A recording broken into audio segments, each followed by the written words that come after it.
Union is the force that keeps everything united and everyone close one to the other. Now, obviously, when it comes to this, people may call it gravity, people may call it love. This passion towards becoming slaves of the mind is one of the main distractions which keeps people at a low vibration. As I've been saying in previous videos, the mind is a tool that is good for survival. It is good for allowing one to acquire the knowledge that is needed for the physical body to survive and thrive, but the point is the mind is concerned with survival. And as I've also been saying, survival is basically at three main levels: survival of the physical body, survival of the self, and survival at a social level, right? Because those are equally important parts. Now, the mind is usually represented by the three lower chakras in a way. Not the best and most accurate explanation, but the mind is represented by survival, which are the three first chakras of the physical body, right? And there are said to be around 112 or actually 114 chakras that represent life, and they each have a representative point in our own physical body.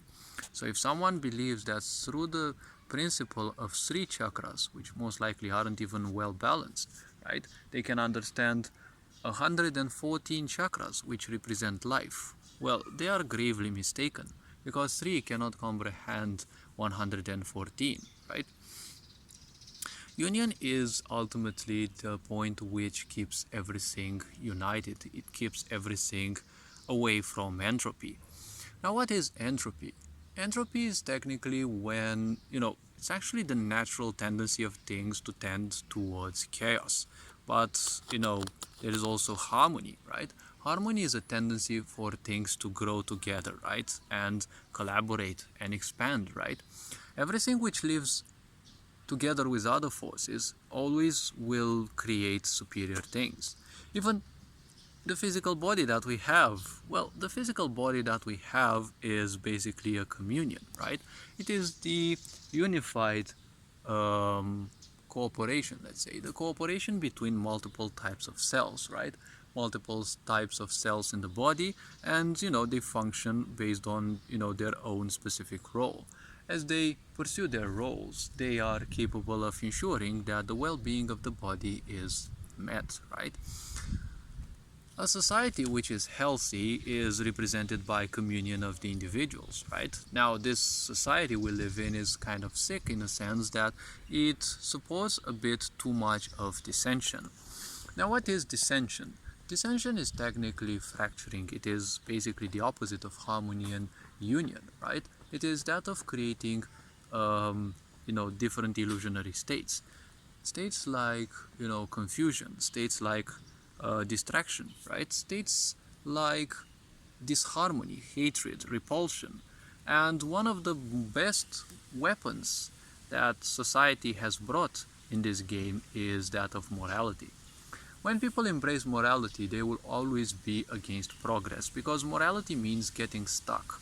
It means getting stuck into a point in which you accept that which you support as good and everything else is basically bad. In a prism of subjectivity, or, in most unfortunate cases, prison of subjectivity, everything that is perceived by this physical body is usually passed through the filters of emotion and psychological part, right? And if you are to take your psyche and your emotions into account, a person who is not balanced will always be biased by the two, and obviously they will end up liking or disliking something. Now, the neutral standpoint usually stands for I like or dislike something, but I'm not invested enough into that, right, to actually join that side, right? So it's still an aspect of subjectivity. Everything in this universe functions based on communion, right? All the planets whirl around a star because there is communion in between those objects, right? People call it gravity, but again, concepts are just for the mind, because the mind has this illusion that the more it knows, the more powerful it feels, the more meaning it feels it has into its life. And this is true, but in an unfortunate way, because meaning can always be created. You can always create more and more meaning. And it's always of two types. It is personal meaning, that which you have created for your own self, and there's also collective meaning. And collective meaning is technically everything regarding society. Language is a collective meaning which is agreed upon by people, right? Money is again another such collective meaning, right? And well, scientific points and terms that have been coined, they also tend to be collectively agreed upon, right? Be it that they are tended towards this in a more aggressive manner, like we can see nowadays. If you don't agree to what science says nowadays, you're kind of a heretic. Kind of science nowadays seems to be a descendant of religion, right? And these two are quite good at creating dissension, right? Because ultimately, the idea that people are going through is a lot of suffering. Suffering is created because of dissension, because of always comparing yourself to others, right? If we call yourself a good person, you can't be a good person all by your own self, right? If you are a good person, automatically at least another one person is bad, right? Because comparison always requires at least two individuals, right? So all the cells in your body work together because there is harmony. Now, your emotional and psychological standpoints can actually turn or be turned against you if you create a lot of dissension within you, right? Like anger, frustration, depression and the such. These are all signs that something is not going right within you.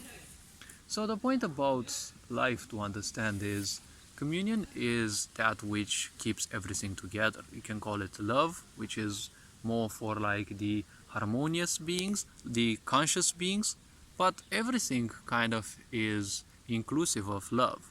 Now, humans may play this dumb game in which, they disconnect themselves from love, but love technically is that which many may actually call, the divine, right? The divine link. Because love is a vibration. You don't feel love, you just welcome it, right? You feel it, well, this is kind of complicated to explain, but many people will tell you in your life that they love you. Now, this I love you is usually a pretext for a quick fuck, which is usually what people want. Many people are shallow enough to just want, some quick relation, but nothing too deep because they're afraid of emotions. Emotions present how you truly live. And obviously, if you don't know how to use your emotional energy, you will end up in abusive relationships, right? Or you will be afraid of, and well, sooner or later, you will become afraid of any other relationship because most likely you will get hurt. Staying in abusive relationships means that you will sooner or later get hurt. Love is usually perceived by all animals, right? And it is a vibration which, if allowed within you, it simply regulates certain things within the body. And as it does that, it makes you simply more aware, right? It makes you more comfortable with who and what you are, right? And to the other people, you will automatically feel more pleasant, right? What makes a person unpleasant is usually overthinking. As they are overthinking, they're creating torment and chaos within them. And this is reflected in the aura, right? Many people may not consciously pick on other people's auras, but everyone is unconsciously picking on that, right? So as they are doing that, right, they can feel that someone is more or less pleasant or not. Now, people who are unconscious usually prefer staying disconnected from their emotions, so they will spend time with even uncomfortable people, right? People who make them not feel good because, well, that's kind of a little problem, right? If you're disconnected from your sensors, you're disconnected from your emotions, from your psyche, you won't see that these are actually warning you that some people may not be a good fit for you, right? Not necessarily for a relationship, right? So all this being said, don't forget that unity ultimately is the price in life, right? It's not necessarily a price, but it is technically a goal. Many people may not want to live in communion with you, yes, but ultimately, rejecting communion means one single thing. It means that people who do so will live in, well, let's say they will live in suffering. If that is what you seek in life, well, unfortunately, many people do this already. There are so many people to learn this lesson from, that living life in suffering is not what you came here to do. living life here has to be pleasant, and you yourself have to be a pleasant person. You have to be a pleasant being, not a person. You have to be a pleasant being, because by doing so you're becoming more and more authentic. And the more authentic you become, you let other people learn about that, feel how it is, and you're also triggering this reaction within people, right? They might not become as pleasant as you are in this lifetime, but at least you can actually unconsciously start this process, right?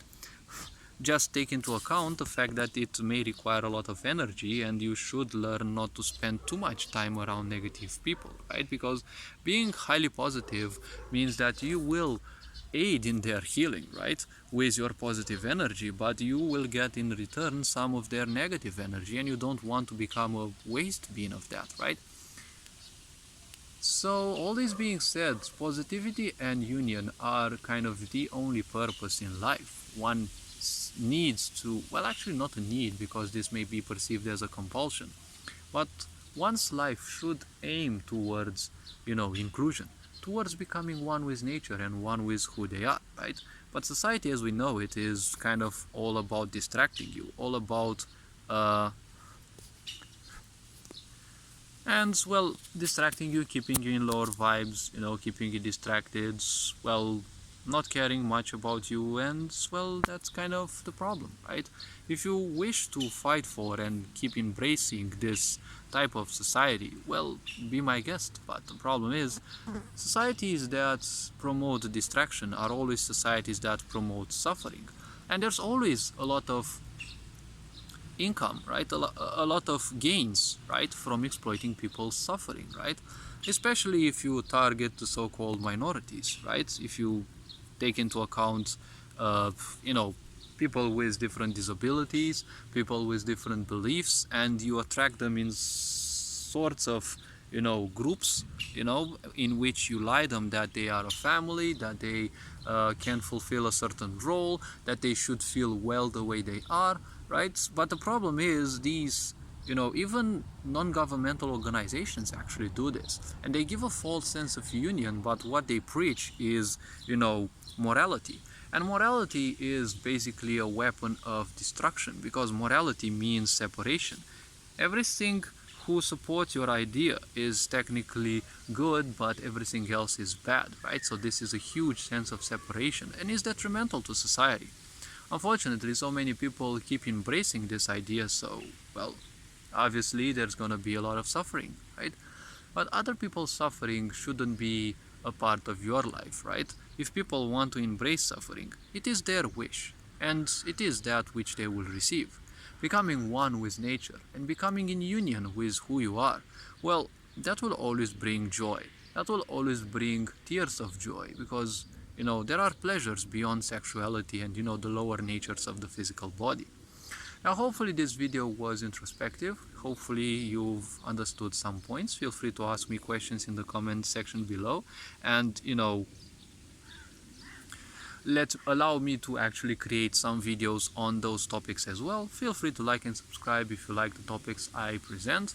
And, well, all this being said, you are appreciated. Take care of yourselves. Ferenc on board, signing out.